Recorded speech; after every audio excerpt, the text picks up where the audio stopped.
Tapi pertanyaannya, apakah good looking ini selalu menempati posisi yang tertinggi? Selalu memiliki keistimewaan tersendiri dalam setiap ruang? Enggak sih. Banyak kok ketika good looking, misal dalam hal ini aku batasi pembatasan good looking itu orang yang punya kecantikan. Halo, assalamualaikum warahmatullahi wabarakatuh. Balik lagi di channel aku, Iva. Dan kadang sih Iva bingung sih sebenarnya apa sih yang membuat orang itu insecure dan merasa nggak percaya diri dalam setiap momen atau setiap kesempatan yang dilalui oleh seseorang. Dan mungkin Iva ngomong kayak gini bukan kemudian Iva nggak pernah insecure, enggak. Tapi semacam perempuan itu ada untuk saling menguatkan. Perempuan itu ada untuk saling mendukung satu sama lain. Karena ketika masalah perempuan, sikap empati dan simpati itu lebih besar daripada laki-laki. Tapi mungkin di beberapa bagian sih. Ada sebagian perempuan yang justru itu tidak empati melihat berbagai permasalahan yang dialami oleh perempuan. Misal, ketika terjadi kekerasan seksual, itu mungkin orang lain perempuan itu menganggap ketika perempuan bercerita kepada perempuan, empatinya kok nggak ada gitu loh. Padahal dia sama-sama perempuan dan otomatis pengalaman yang dibawa dari latar belakangnya itu hampir sama. Sama halnya ketika kita mengalami pelecehan seksual di bus. Ketika bercerita kepada sesama perempuan, ada beberapa perempuan yang tidak empati. Sebenarnya kayak kok bisa gitu loh. Padahal kita sama-sama perempuan. Kalau bukan perempuan yang berbicara masalah perempuan, siapa lagi? Ya meskipun sikap feminin, sikap maskulin itu ada pada setiap manusia. Aku perempuan dan aku punya sikap maskulin, aku juga punya sikap feminin. Laki-laki pun demikian. Jadi ketika ada laki-laki yang femininnya cenderung lebih besar daripada maskulinnya, maka itu nggak masalah. Nah, kita balik lagi nih, perihal insecure, nggak percaya diri. Di media sosial banyak hal-hal yang membuat kita nggak percaya diri gitu. Perihal kemampuan, perihal kecantikan, perihal good looking yang selalu dipuja-puja oleh semua orang. Tapi pertanyaannya, apakah good looking ini selalu menempati posisi yang tertinggi? Selalu memiliki keistimewaan tersendiri dalam setiap ruang? Enggak sih. Banyak kok ketika good looking, misal dalam hal ini aku batasi pembatasan good looking itu orang yang punya kecantikan, kulit putih, badan tinggi, semampai dan segala macam. Tapi apakah iya kecantikan hanya diukur dari satu sisi itu saja? Enggak. Banyak kita itu dari berbagai ragam suku, berbagai ragam budaya, kecantikan yang dibawa oleh daerah di setiap wilayah itu berbeda. Mungkin kalau Madura itu kecantikan, orang yang cantik dilihat ketika dia punya badan yang berisi, kulit hitam, sawo mateng gitu loh. Tapi kalau Papua beda lagi nih. Papua mungkin orang cantik itu kalau di Papua adalah orang yang punya kulit hitam, rambut keribu dan segala macam. Dan itu adalah representasi orang cantik. Beda halnya dengan representasi orang cantiknya di Jawa. Nah, setiap daerah itu punya keragaman masing-masing untuk merepresentasikan kecantikan seorang perempuan. Tapi apakah perlu digeneralisir bahwa perempuan cantik itu adalah perempuan yang kulit putih, terus glowing dan segala macam? Tapi di media sosial kita ditampilkan itu, perempuan cantik direpresentasikan dengan wajah yang demikian. Lalu muncullah rasa insecure, nggak percaya diri, dan seolah-olah kita merasa bahwa ketika kita tidak punya kemampuan ke sana yang seperti itu, maka kita seolah-olah tidak punya ruang untuk bergerak. Alhasil, ya kita tidak bisa mengembangkan potensi yang ada dalam diri kita. Padahal kita tahu, setiap orang itu memiliki potensi masing-masing. Setiap manusia itu yang terlahir di dunia ini punya bakat yang perlu diasah. Siapa yang mengasah? Ya tentu diri kita sendiri. Karena yang paling kenal kepada diri kita adalah diri kita sendiri. Jadi, bagaimana mengatasi rasa insecure? Mungkin ada beberapa indikator sih, kita insecure-nya karena apa. Kalau insecure-nya karena kecantikan, sepertinya kita harus ubah sih. Ubah mindset bahwa di dunia ini itu tidak hanya perihal soal kecantikan. Mungkin di beberapa room, kecantikan ini menjadi salah satu aspek penunjang terhadap karir seseorang. Tapi apakah ini menjadi satu-satunya aspek penunjang karir seseorang? Enggak. Ada ilmu pengetahuan, ada soft skill, apa yang harus kita asah dari diri kita untuk menjadi seseorang, apalagi perempuan. Mungkin kalau misalkan di dunia model, kecantikan ini sangat penting, tinggi badan dan tubuh yang bagus ini adalah sangat penting. Tapi dalam dunia akademisi, apakah ini dijadikan prioritas utama untuk menunjang karir seseorang misalkan? Enggak. Apakah dalam dunia tahfidz misalkan, apakah kecantikan ini menjadi tujuan utama, prioritas utama untuk menunjang terhadap perkembangan soft skill seseorang? Enggak.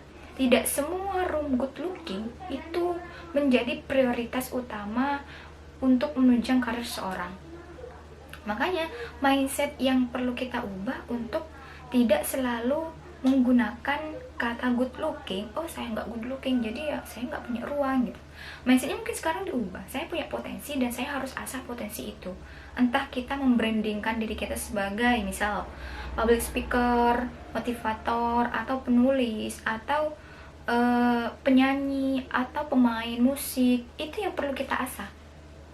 Jadi ketika kita sudah menemukan apa sih potensi yang ada dalam diri kita yang kuat, mungkin sekarang kita belajar banyak hal, belajar musik, belajar olahraga, belajar nulis, belajar public speaker. Tapi ketika kita sudah merasa nyaman dengan satu skill, maka kita harus tingkatkan skill itu bagaimana bisa menjadi kayak semacam branding diri kita. Jadi orang kenal kita, misal nih, saya kenal seorang itu bukan karena namanya, tapi karena kemampuannya. Oh itu, oh yang public speaker itu ya, oh yang motivator itu ya, gitu loh.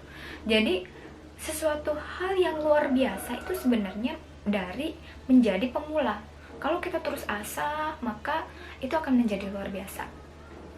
Jadi ketika kita ingin mengatasi insecure, mindset kita harus kita ubah. Terus gimana kalau misalkan kita itu penyebab insecure itu adalah dari luar, misal omongan orang, misal media sosial. Saya rasa untuk bersikap bodoh amat itu sangat penting ya dalam kehidupan sekarang. Karena tidak semua hal kita ketahui, tidak semua hal kita harus tahu, tidak.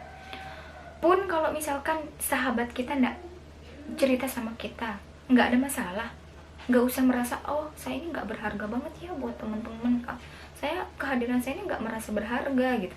Karena apa? Karena masalah dia nggak cerita sama saya gitu. Enggak gitu konsepnya. Jadi kalau misalkan kita merasa orang lain nggak cerita sama kita, ya nggak ada masalahnya, nggak ngaruh juga terhadap kehidupan kita. Toh dia cerita, dia nggak cerita, kita nggak akan berdampak apa-apa. Jadi mungkin perlu dikurangi lah untuk merasa bodoh amat itu sangat penting sekali.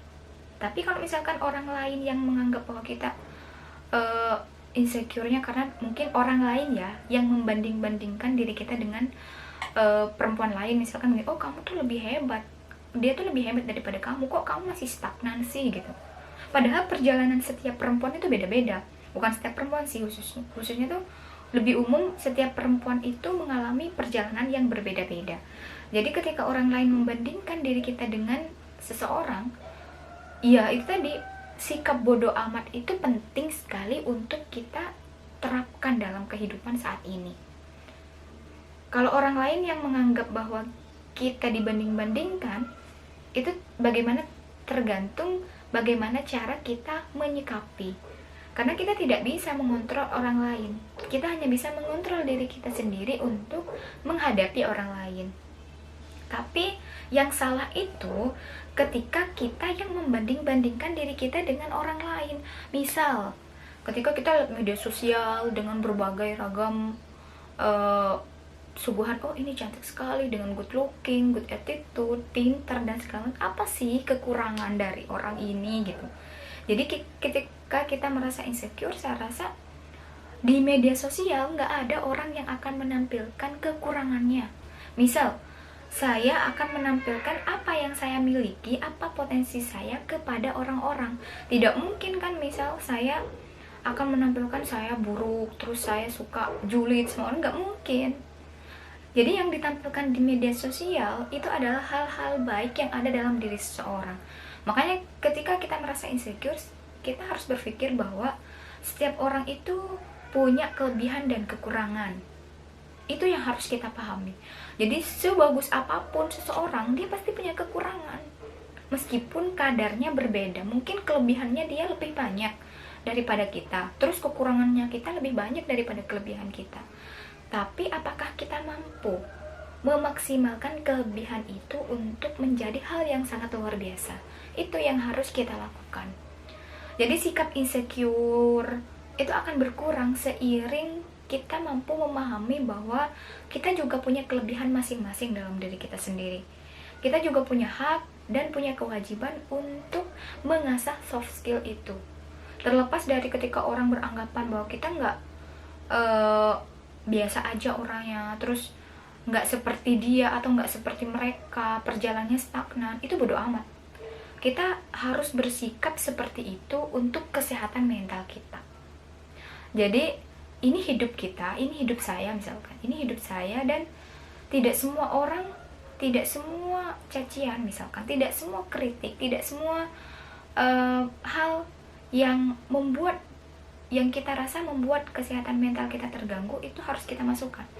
Kita harus bisa memfilter apa yang harus kita masukkan, karena yang itu tadi, yang paling mengerti, yang paling bisa menyikapi diri kita itu adalah diri kita sendiri. Kita nggak bisa menstop orang lain untuk tidak berkata buruk tentang kita, tapi bagaimana cara kita menanggapinya ya tergantung kita gitu. Jadi kalau misalkan teman-teman merasa insecure, merasa nggak percaya diri, Iva kira tuh kayak oke, ini manusiawi, tapi setelah ini kita mau apa?